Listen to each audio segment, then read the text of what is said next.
You're listening to The Aviation Show, brought to you by DeBella Training. For more information, contact us on www.debella.co.za now.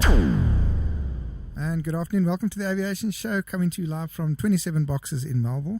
And I've got the absolute honor of interviewing Willie Bodenstein this afternoon. He's from Pilot's Post. Welcome to the show, Willie. Thank you so much, Des. Brilliant to have you here. Hey? So tell us a little bit about us. Give us a bit of background of Willie, who you are, where you come from. Tell the listeners. Des, I actually have a accounting background. Then had an estate agency which I sold in 2005 and sort of semi-retired. And then just combined my passion of photography with aviation. Started working for some of the magazines. And then the opportunity came to buy in half a share into Pilot's Post. And I took that, and I've been busy with that on a full-time basis up to now. Fantastic. Now I've been working with Pilot's Post. So tell us exactly, what it is and how it was born, that type of stuff. Pilot's Post is a web-based magazine. It was the idea of my partner Yuri Kater, which most people will know. He used to be the president of Krugersdorp Flying Club, built an RV, which took best honors at one of the EA conventions. And Yuri is a computer fundi, and he designed the program. So he designed a platform that you can advertise on, or what does the Pilot's Post actually cover? He designed a platform that you can advertise on and that we can post reports on and updates on as far as aviation is concerned. And it's been running now for the last March. It'll be 6 years that it's been running. We currently do about average 125,000 hits per month from about 17,000 unique readers. Our record is 149,000 hits per month. Yes, and it's doing well. It's very well written. It's very well known in the aviation industry. Now, I've been in aviation for many years as well, and I know there's a lot of opposition when it comes to magazines, but I don't know too many online magazines. So what's the advantage of having it online? Online is you can have your content is fresh. For instance, we will do a report on an air show on a Saturday, and it'll be posted on the Sunday. Okay, You'll read about that in the magazine a month and a half later. It also gives your advertisers the opportunity of running specials that they might have for a week and then change their ad and have a new ad in a week's time again. Whereas, if you place an ad in the magazine now, it goes to print 14 days later and it is distributed 30 days later, so your ad is already 50 days old. Yeah. And then what's your readership then? Is it everybody that's interested in aviation, or? Our readership, as far as we can establish at this stage, is about 90% aviation-related readers, and it is 90% South Africa. We specifically didn't want it to go too much worldwide, because then obviously your overseas readers will dominate your local readers, and it will not be to the benefit of your advertisers. Okay, well, that's quite cool. So South Africans can advertise on there. It doesn't matter, you don't have to be a business or anything. Can you advertise privately, or how does it work? Anybody can advertise. You don't have to be a business, you don't have to be in aviation, although obviously I would say 99% of all our ads are from the aviation industry. Yes, that's basically as far as the advertising is concerned. The advertising, one of the advantages of our adverts as well is each advertiser gets 3 different ads. And these ads rotate, they're not static. So if you should read an article and you look at the ads that is next to that article, on top of that article, and you go out of that article and you go back to it again, it's new ads. Okay. So, if you miss the ad on the first glance, you'll see it again at a later stage. Not like a magazine, where once you've gone past the ad, you've gone past the ad. And I see you've got a Wednesday kind of edition or slot or update or whatever it is, and then there's one on the weekend. How does that work? Correct, yes. The idea of the Wednesday update was basically to bring people news on the South African aviation scene, more pertaining to your AMOs, your flight schools, your aircraft manufacturers. I'll be honest if I have to say that to get info from South African people involved is extremely difficult. So we currently bring as much South African content as we can and then fill it up with overseas content. What is new on the market? What has been certified? What is in the pipeline, etc., etc. And do you have to go and look for that content, or does it come to you? No, most of the content we need to look for. Okay. You'll find that your big manufacturers, your Boeing, your Embraers, your Airbuses, and those, they send you press releases. But they send that press releases to all. So, if we have to use those press releases solely, it'll be exactly the same that is in the magazines. So we try and go and look for mostly more on the general aviation, the light sport aircraft side, and publish that content, because we feel that's where we want to be and where there is a lack in the market currently. And the companies that advertise, what are they exactly? Is it model aircraft, or is it Boeing, or who advertises in your magazine? Currently, it's flight schools, South African local manufacturers, the only overseas manufacturer that we have, and we're actually very proud of it, because they don't advertise in any of the other South African magazines, is Vance Aircraft, which, as you know, is the biggest manufacturer of light aircraft. Even though they are kit planes, they outsell Cessna and Piper. We don't have any ads from the big companies, but we are fairly well supported by the South African. You get in there. So you said 100 and how many? 149,000 is your highest? Is our highest hit rate, per month. That's a lot of traffic. Eh? So to cover the aviation scene, you obviously have to be at all the air shows and all the major events. What's that like? Yeah, there's only the two of us. So we had to go and get freelancers that can be our correspondents in the different provinces. Currently, we've got somebody in the Western Cape. In the Eastern Cape, we've got somebody. The Western Cape has been a problem. I just cannot find somebody there. But then again, there is not really much happening there. Yeah, we've got somebody in the Free State. We've got somebody in KwaZulu-Natal. We've got somebody in Botswana. And myself and Yuri, plus two other freelancers, does Gauteng, where most of the I would never think that any action happens in the Vrystaat. What happens down there for aviation wise? The Free State used to have an air show at Bloemfontein. That has unfortunately also died.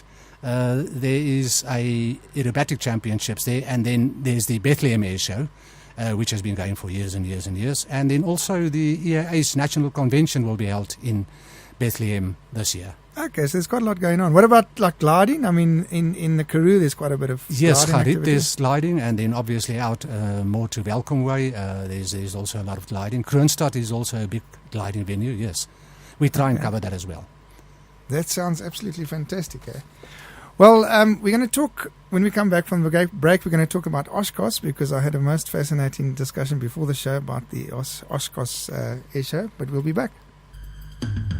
Get all of today's aviation news on one site. Visit pilotspost.com. Updated twice a week, Pilots Post is a convenient way for aviation professionals and enthusiasts to remain updated with the latest aviation technologies, products, events, and news. Aviation safety, technical information, events reports, aircraft reviews, and aviation personalities are some of our most popular articles. Now in its 5th year with more than 100,000 hits per month and almost 15,000 dedicated readers, Pilots Post is available free on the web. No registration is required. To read Pilots Post, simply go to www.pilotspost.com. DeBella Training and Management provides South African civil aviation approved training to aircraft maintenance engineers. From engine to airframe, DeBella offers international quality courses on a wide range of aircraft. Many of our clients are from Africa and the Far East, enjoying DeBella's tranquil on-site accommodation minutes away from the airport, and also provide courses in your country depending on your training needs. DeBella's pioneering range of practical hands-on training videos augment the DeBella theoretical modules, modernizing the aviation training industry. Visit www.debella.co.za now. DeBella, you name it, we train it. And welcome back to the Aviation Show, coming to you live from 27 Boxes in Melville. And if you've just tuned in, we've got Willie Bodenstein joining us in the studio, and he is involved with Pilots Post. We've been hearing all about what they do and how they advertise. So before the break, we were talking about Oshkosh. So tell us all about Oshkosh. It's a phenomenal event, and tell us what you do there. Yes, Oshkosh is the national convention of the Experimental Aircraft Association of America's annual national convention. It is held in Oshkosh. It's more well known than Oshkosh, than AirVenture, which they would like it to be. It is the biggest aviation event in the world. It lasts for 7 days. It is visited by 50... So it's a 7-day like air show? Or? It's they don't like to call it an air show. They actually call it a fly-in, although there is an air show every afternoon. The afternoon air show starts at about 2:30 and it ends at about 7:30, because obviously Oshkosh being so far north, the sun only goes down at about 8:30 at night, and it's up at 5:30 or 4:30 in the morning. Now, Oshkosh is attended by 500,000 people plus per year. And there is normally more than 14,000 aircraft that fly in to Oshkosh. That control tower then becomes the busiest control tower in the world. Jeez, I can imagine. Is that over the 7-day period? It's over the 7-day period, yeah. But Wow. the Thursday and Friday and Saturday before the show starts, that's when the people start arriving in their aircraft. And that is when it becomes really busy in the control tower. So how do you guys get there? Do you fly in or do you drive in, or how do you get to Oshkosh? We fly in. There's a guy called Neil Bowden. He runs AirVenture tours. Neil has got a space in Oshkosh where we camp and where he has been arranging his tours for the last 20 years. It is there permanently. It's a tented camp. The tents are put up before we arrive. So we fly from here. We then land in Chicago, and from Chicago we go by bus to Oshkosh, which is more or less a 3-hour bus trip. Your tent will be ready if you get there. There's a stretcher in it, and there's a sleeping bag and a pillow, and basically all you need. Ablutions are fairly close by. There's a marquee that is erected. The area has now become known as Camp Plakkersfontein. It sounds like a South African name, obviously. Eh? Yes. We had a statue of Nelson Mandela, a wooden statue of Nelson Mandela that stood outside on the hut that stays there. After Oshkosh is over, the campsite basically stands empty for 9 months until the next Oshkosh. And year before last, somebody stole the statue. So Nelson is now in somebody's home in America, I presume. Nelson is. I thought they did that in South Africa, steal statues. But anyway, so you camp there for a week. You camp there for a week, yes. And then what happens? I mean, what are the kind of things that you see at Oshkosh? What you basically, you've got to do a program, because it is absolutely so big that you cannot really describe it to anybody. 40,000 of those American buses that they call recreational vehicles. 40,000? 40,000 of them on this is parked on the parking areas and the camping areas. The camping areas are supplied with some with electricity, some with sewage reticulation. It depends on where you want to camp and how much you want to spend, obviously. And then there are people that camp in normal tents and people in little caravans like we used to, although you seldom actually see them. And sorry to interrupt, this is all at the airfield? That's all at the airfield. Okay, and what airfield is that? That's Whitman Regional Airport. Okay, and is that, it's obviously tarred and they're pretty jacked up? Yes, it's got 2 tar runways. One is 3,500 or 3,500 meters, and the other one is slightly longer. And then it's got a shorter cross runway, and on the same premises is Pioneer Airfield, which has got a short little grass runway. It sounds like an absolute ball. It's on my bucket list to go to Oshkosh, so I think I must join you one of these days. And go and Camp Plakkersfontein, or go and stay there. Camp Plakkersfontein, yes, on Nelson Mandela Avenue. It sounds like Lindbergh fun. Avenue has been renamed to Nelson Mandela Avenue. Okay. And then do you get to fly at the event, or is it just kind of networking and speaking to people and watching airplanes? It's networking. To give you an idea, there was 800 exhibitors. On average, there's 800 exhibitors. Okay. So, I mean, if you take 7 days, you're not even going to visit each exhibitor. Yeah. Besides the exhibitors, there are what they call workshops, where you can go and learn, free of charge, how to cover an aircraft, how to do TIG welding on aircraft frames, how to install your newest electronic equipment. And these workshops all takes place in the mornings. In the afternoon, there's your air show, which starts at, like I said before, at 2:30. And yes, On the Wednesday night, there is a night air show. And on the Saturday night, there is also a night air show. A night air show? Yes. Sure. Where they switch all the lights off and the aircraft fly with pyrotechnics on their wings.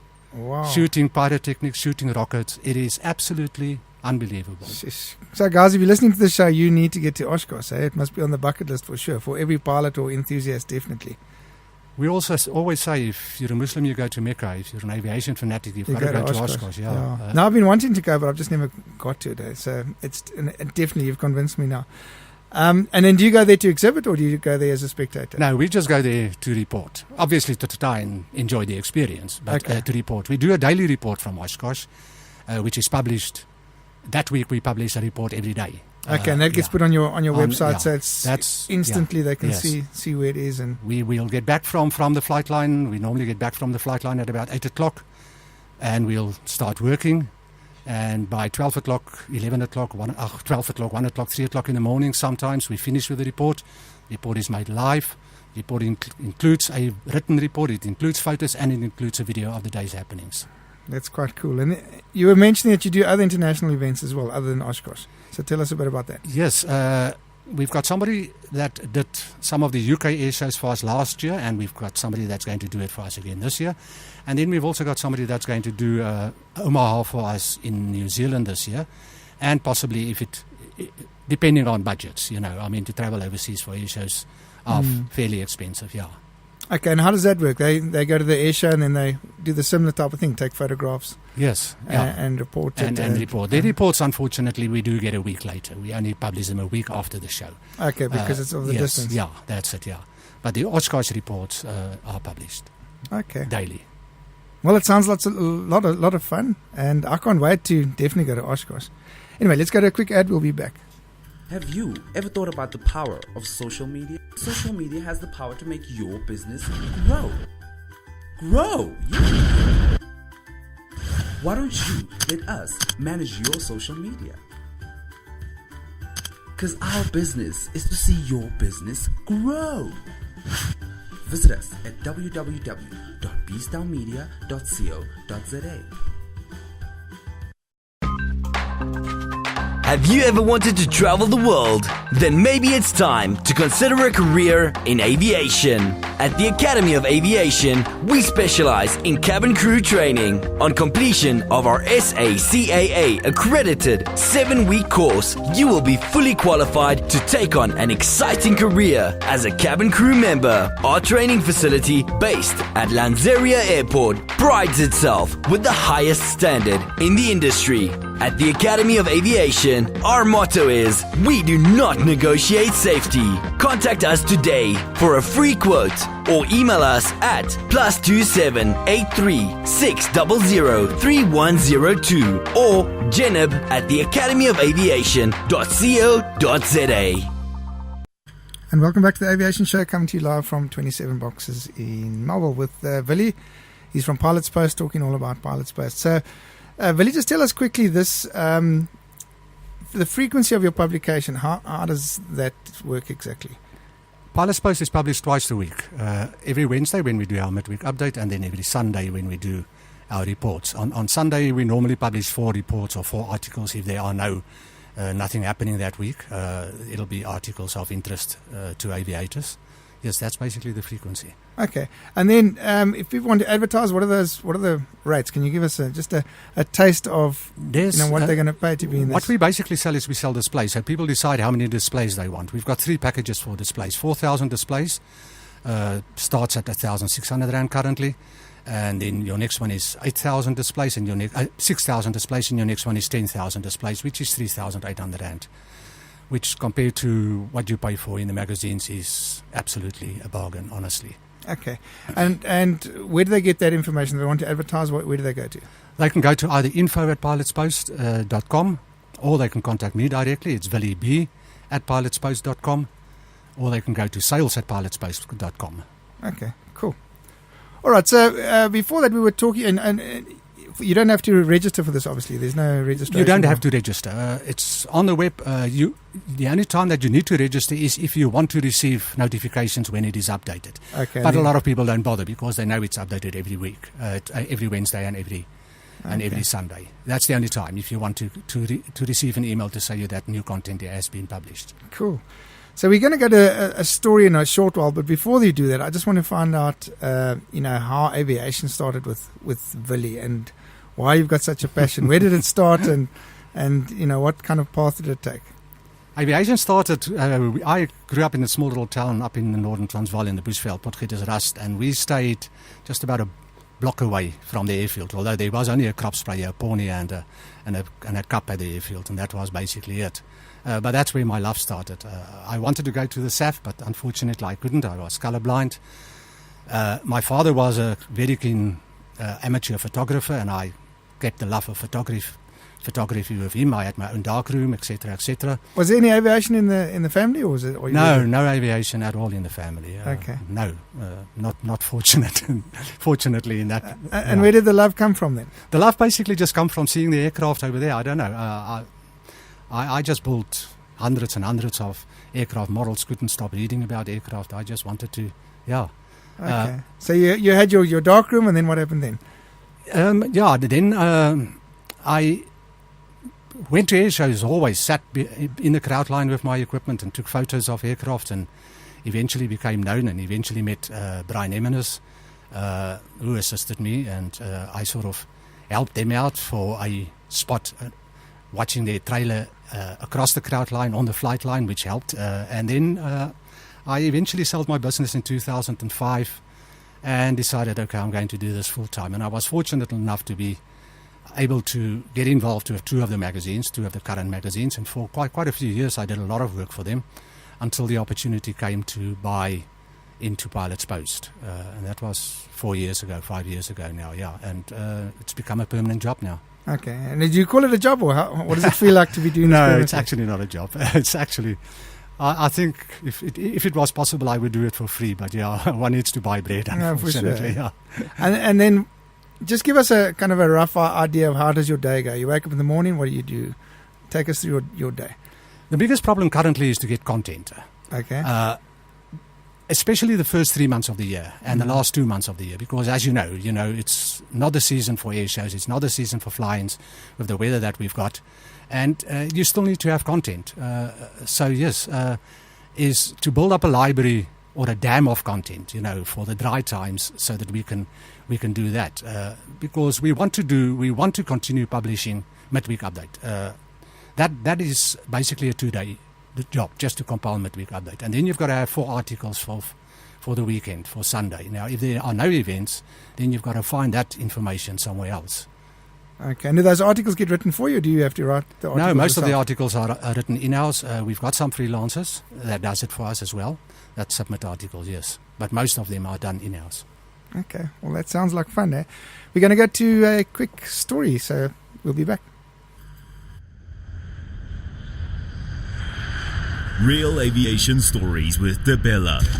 Submit your real life story to www.debella.co.za and you could be featured on the Aviation Show live on brandlive.co.za or in our upcoming book. And welcome back. So, Willie, you have to tell us a story about the what is it, the B-17 bomber that you were busy describing before the show. So just tell us, our listeners, a little bit about that. Yes, yeah, it's a Boeing B-17 Flying Fortress. It's probably after the Lancaster, although the Americans won't agree, they would say it's the best. But after the Lancasters, it was possibly the most iconic bomber of World War II. Now, the Experimental Aircraft Association of America at Oshkosh has got one, they call it aluminium overcast. And you can go for flips in them. And in 2009, when our rand was still fairly okay, my budget did allow me to go for a flip in it. And it was absolutely the most unbelievable experience to fly in that aircraft, especially the day that we flew, because it was raining, it was overcast, which is, as we know, the conditions these guys... Flying, yeah. Except that we only flew for about 20 minutes. And these guys flew for 12 hours. It was absolutely unbelievable. We were allowed to go through the whole aircraft. It was possibly the moment of my life when I sat in the nose turret. And you think that somebody sat there for 12 hours whilst people are trying to kill him, you know. I still get goose flesh thinking about it. We eventually landed, and everybody was out of the aircraft.